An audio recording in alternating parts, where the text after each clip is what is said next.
Was John Cena's heel turn the greatest in wrestling history, ladies and gentlemen? Today we're going to be talking about that. So this is something that has come out since the Elimination Chamber. People are now asking, was Cena's heel turn better than Hogan's heel turn? Better than Hollywood Hulk Hogan? Now, I think this is a little bit premature. I think this is a little bit, what have you done for me lately? The fact that this is even a question, I think is absolutely insane. This is pretty close to a month into Shohei Ohtani's career being like, hey, is he the greatest baseball player to ever live? It's like, we got to wait and see. It's cool, but it's been a month. Right? The Cena thing has been a couple of weeks. We haven't seen how long this is going to be, this fruition, the end story, what this looks like. We've seen that with Hogan. We saw what Hollywood Hulk Hogan was and what it meant to professional wrestling. What I think was the greatest heel in wrestling history. So the backdrop is the Ariel Helwani show. We'll listen to it, react along the way. Fans have been asking, would John Cena turn heel? Would he actually turn heel? And there it was in Toronto at the Rogers Center, formerly known as the Sky Dome. John Cena, Elimination Chamber, in his final year as an active wrestler, which I never really believed, by the way, because who actually retires and sticks to it in pro wrestling? But here he is at 47 years young, Elimination Chamber, looking to punch his ticket to WrestleMania for one last go, going up against his old mate, CM Punk. Great scenes here. They've been going back and forth for well over a decade. He wins the match. He punches his ticket. That means he's going up against Cody Rhodes. Night 2, WrestleMania. Cody Rhodes appears. I don't know who the old guy is to his left, but shout out to him. Scott Steiner? Cody appears, well-dressed, to the nines, as per. They have a back and forth. And then who appears? The final boss. With the Travis Brahma Scott. Bull.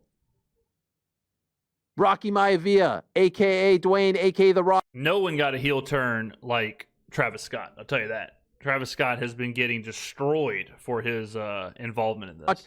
Flanked by Cactus Jack himself. No, not Mick Foley. Travis freaking Scott. Now I'm watching this in bed. Truth be told, Mauro Ranallo on the PBC broadcast tips me off. He mentions John Cena and what he's about to do on the broadcast, so I go back to it. I thought the show was over. And I'm lying in bed with my son. He was the only one at home. Siblings were out for sleepovers, so we let him sleep in our bed. And you know what his biggest reaction was? Travis Scott. He only cared about Travis Scott in this equation. Sad. He thought that was the coolest part. Makes me sick. The Rock asks Cena. The Rock asks Cody Rhodes, what's your answer? Are you coming? Are you coming to the dark side? Are you going to let me own your soul? I want your soul.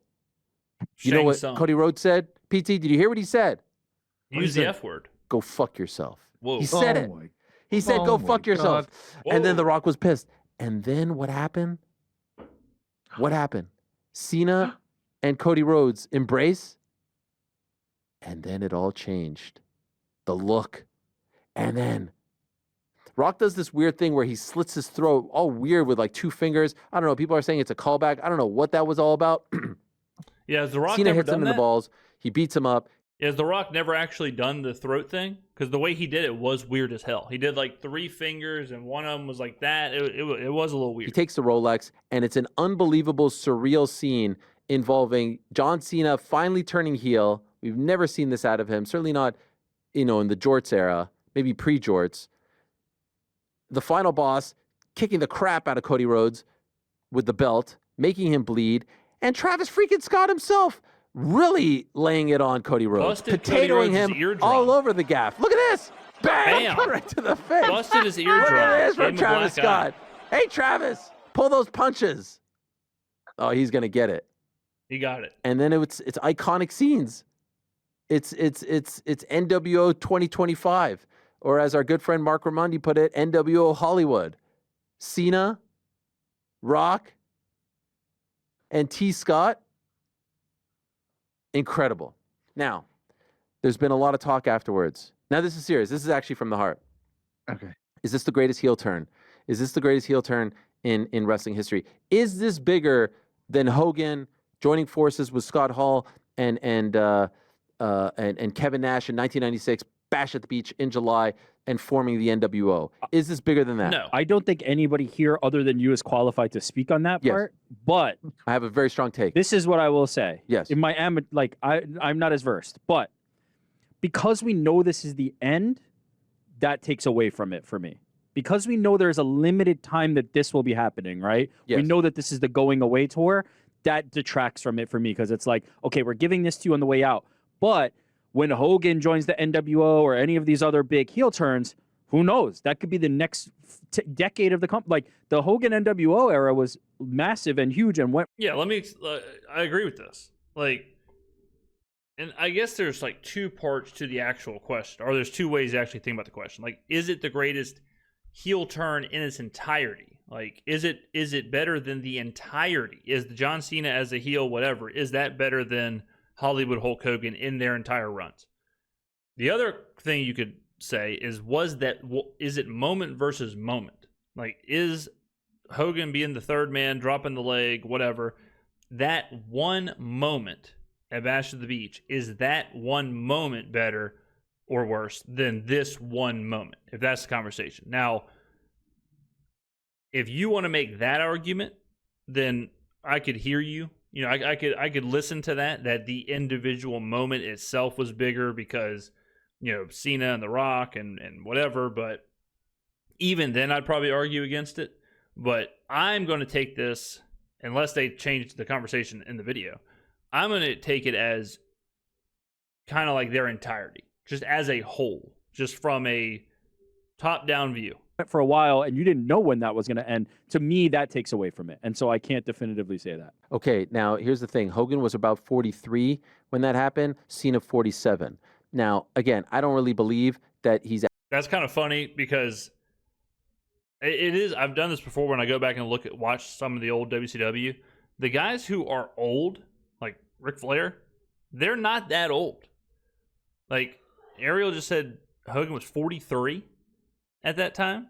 You go back and look at that, it's either like a 43-year-old. He's actually going to stop wrestling in 10 months, but let's just so you don't think this is the real goodbye? Heels lie. Heels lie.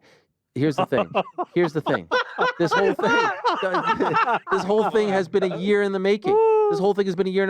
Here's the final take on it. The final take is this wasn't better, and it wasn't bigger than Hogan. Yeah. Hogan turning was seismic. Yeah. Hogan turning was something we never thought we would see. In fact, no one was really even calling for it. Like the act was getting a little bit stale in WCW, but no one was calling for it as we have been calling for Cena to do it in so long. All right, so yeah, let me, like, the Hogan thing. Okay, so let's really think about what Hulk Hogan is. Let's think about the moment, and let's really put it into its own. You know, we'll really do some justice here. Hulk Hogan basically creates professional wrestling as we know it, well, along with Vince McMahon and the WWF. He completely changes how we view professional wrestling. His character, Hulk Hogan, the red and yellow, Hulkamania, then transcends wrestling to where he's got his own cartoon shows, he's in movies, he's on late night talk show, he's got his own food lines, candy bars, whatever. He is his own individual character in pop culture. Like the red and yellow, vitamins, prayers, all of that. Okay. Completely dominates the wrestling scene for years as Hulk Hogan. Main events WrestleMania, wins championships. He's the main guy, the only guy carrying the company, propelling it into a different atmosphere. Then he leaves, okay, and goes to WCW. Goes to at that time, not even a rival. I mean, at that point, WWF was untouchable. WCW is a fledgling, kind of teetering wrestling company. Okay, so it's already insane that Hogan goes there. It's already groundbreaking. Completely shakes the business that he's even in WCW.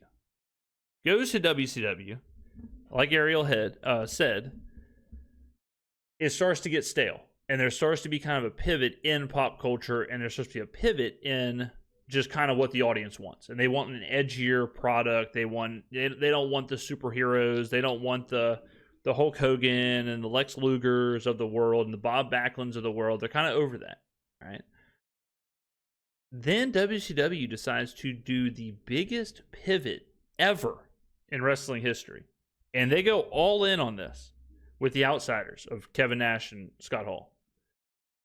Edgy, and no one's seen anything like it.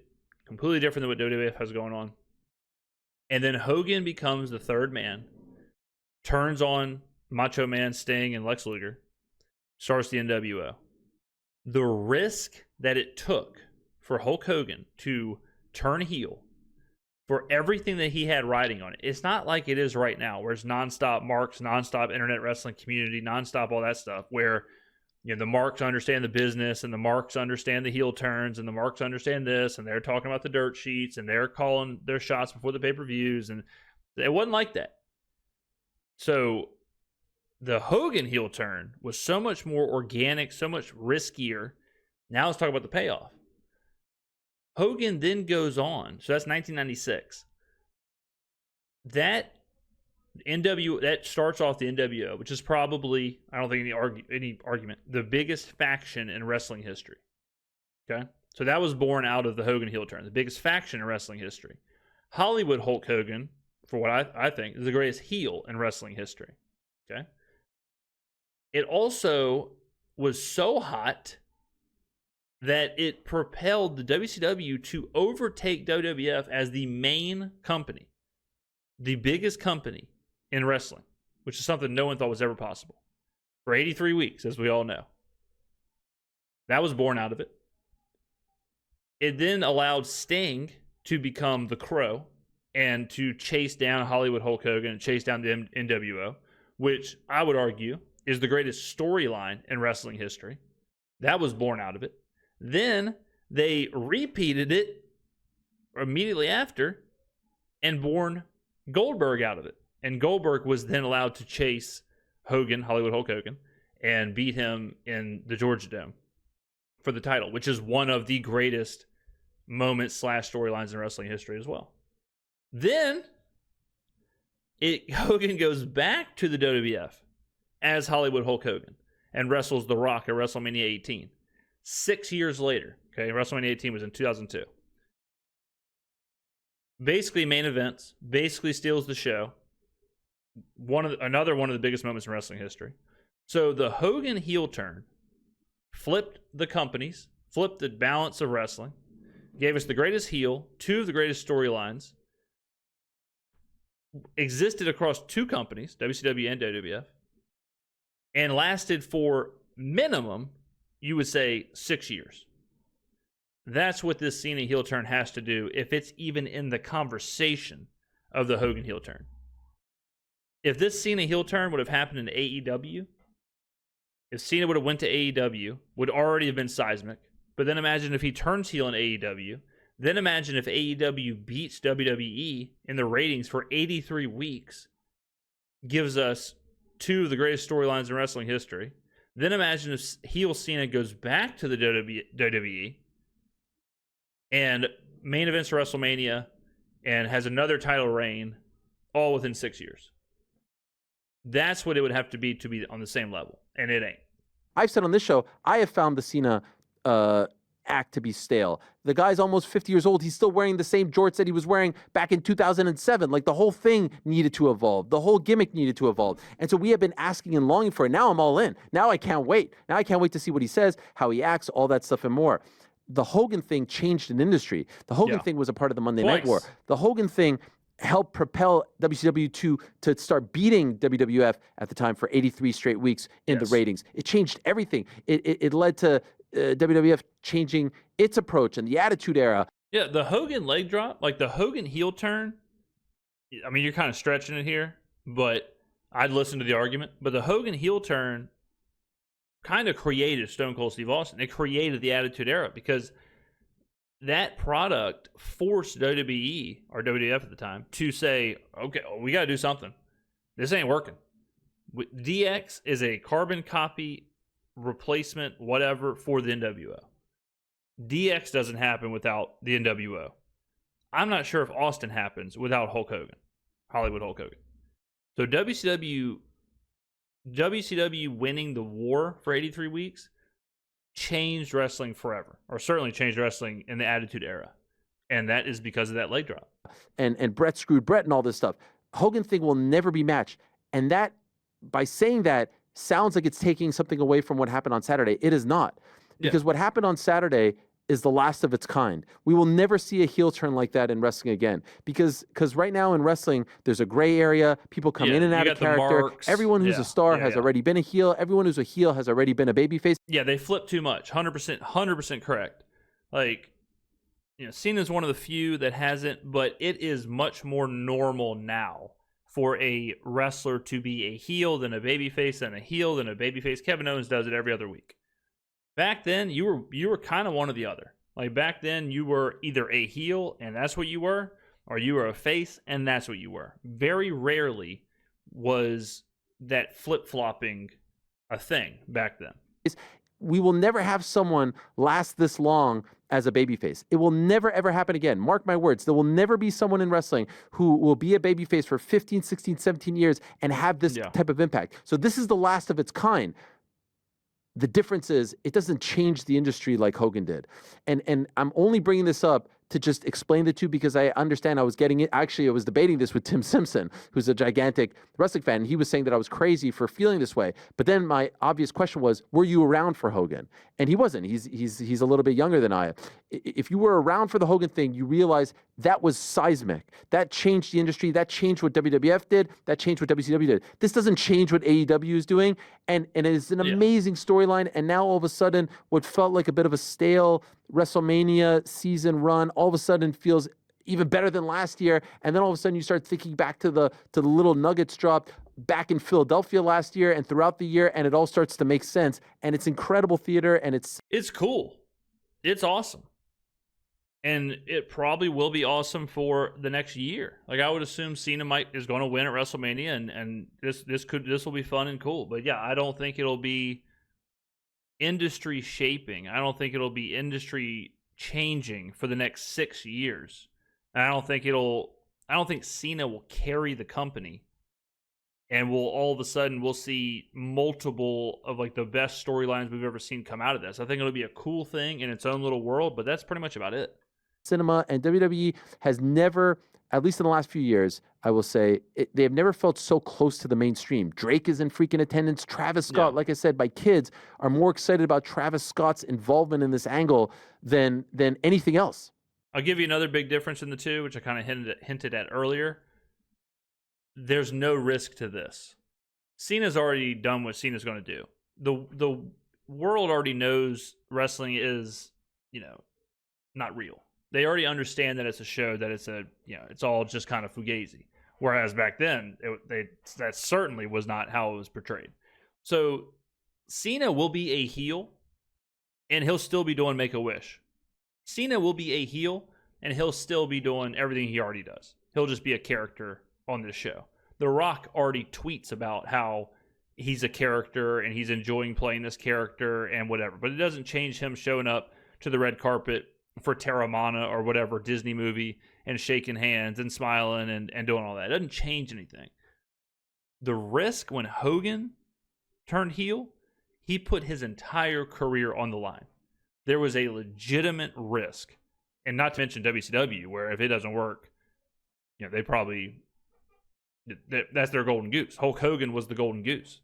And so if they flip him heel, it doesn't work out. Not only have they just cratered the biggest character in wrestling, but they've also cratered the company. They think he is the coolest. And I'll be honest, like, I'm wondering what's he got to do with it? Like, he just kind of showed up, but that's going to keep me watching, and that's going to bring in younger kids who adore him, who are in their teens. It's all brilliant. But if we're going to have the debate, the Hogan one was bigger. Yeah, the Hogan one was more shocking. This was incredible. This was fun. There is no loser, but if I have to weigh in on one, the Hogan one was bigger. This is unique because it will never happen again.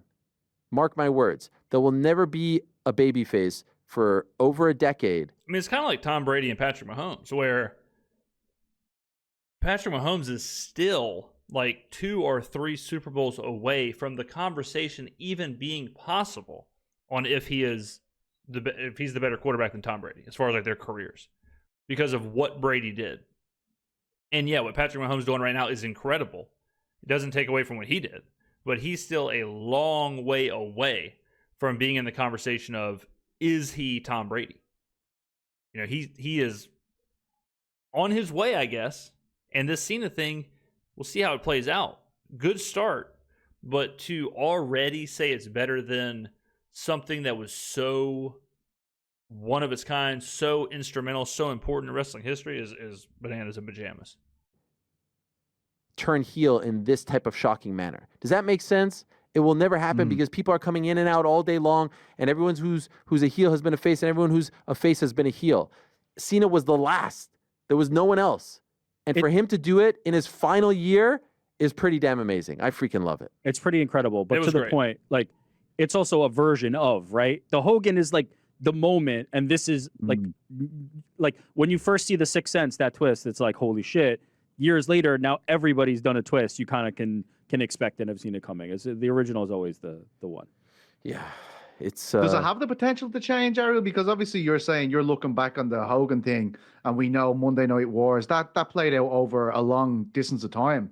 Like, is there any way that this could have that kind of change across the whole industry?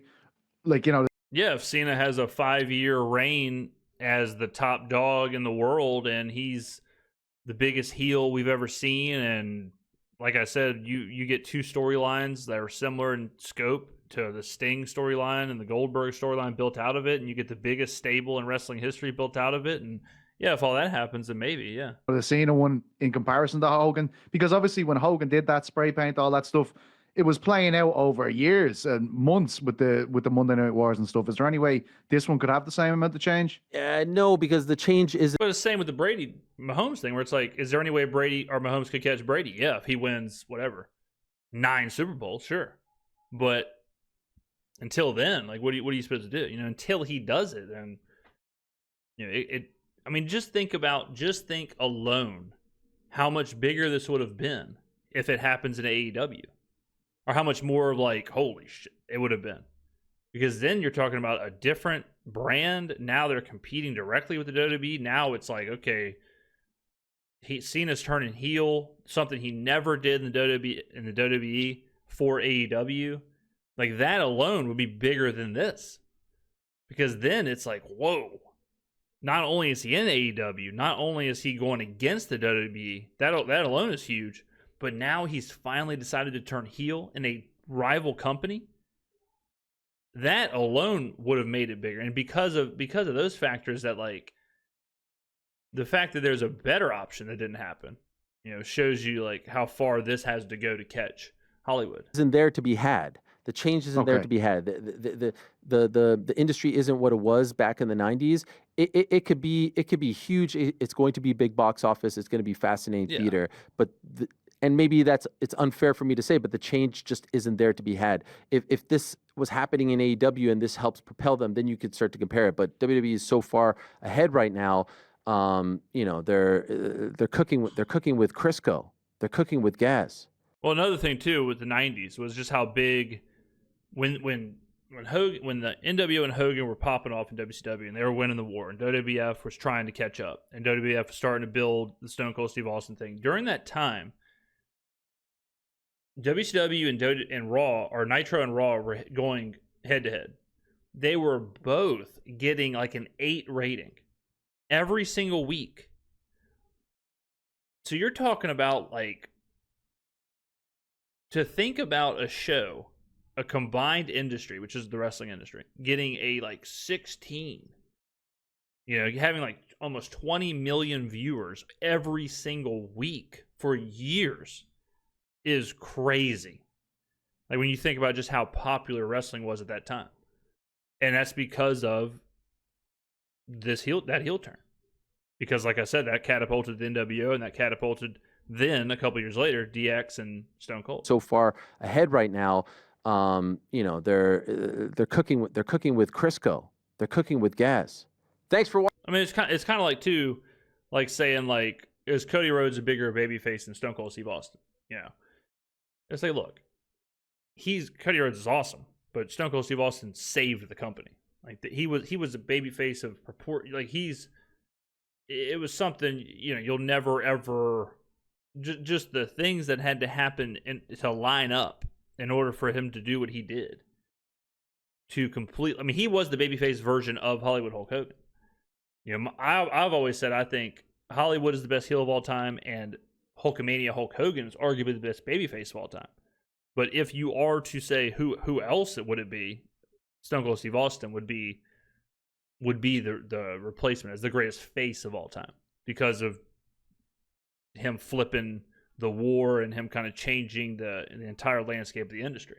You know, Daniel Bryan, like his run when he was a face that culminated at WrestleMania with his win over, you know, when he fights Triple H and then fights Batista and the triple threat to win the title and kind of finish the Yes story. That was all awesome, but it didn't shape and warp the entire industry like Austin did. You know, and that's how we're kind of talking about the same thing as in the heel universe. But that's what I think, ladies and gentlemen. Get on down in the comments below. What do you think? Do you think John Cena's heel turn is the greatest in wrestling history, or are you on Team Hollywood Hulk Hogan? I will see you in the next video.